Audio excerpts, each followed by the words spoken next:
की विषय वस्तु पूर्ण रूपेण अलग अलग होते हैं, अर्थात उनका स्वरूप पर तथा अंतर की विषय वस्तु पर कोई विशेष प्रभाव नहीं देखा जा सकता है।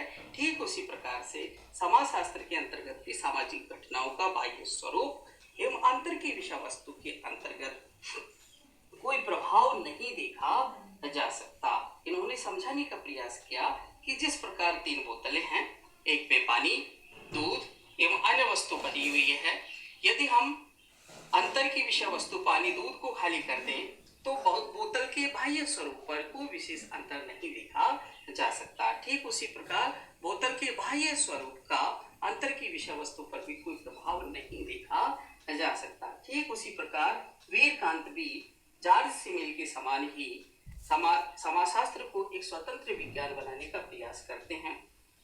वानविच भी समाजशास्त्र को एक स्वतंत्र एवं विशिष्ट विज्ञान बनाने का प्रयास करते हैं। मैक्स वेबर भी समाजशास्त्र को एक स्वतंत्र विज्ञान बनाने का प्रयास करते हैं। मैक्स वेबर समाजशास्त्र के अंतर्गत सामाजिक घटनाओं का अध्ययन करते समय सामान्यतः सामाजिक अंतःक्रिया को विशेष महत्व प्रदान किया जा सकता है। अंतःक्रिया सामान्यतः एक ऐसा विचार या धारणा है जिसके माध्यम से सामान्यतः जब 2 या 2 से अधिक व्यक्ति विचारों का आदान प्रदान करते हैं, आपस में विचारों के आदान प्रदान के माध्यम से अंतःक्रिया बनती है। इसके साथ साथ समन्वयात्मक संप्रदाय के प्रतिपादक ये कहते हैं कि समाजशास्त्र एक स्वतंत्र विज्ञान नहीं है, बल्कि वह अन्य विज्ञानों का समन्वय देखा जा सकता है।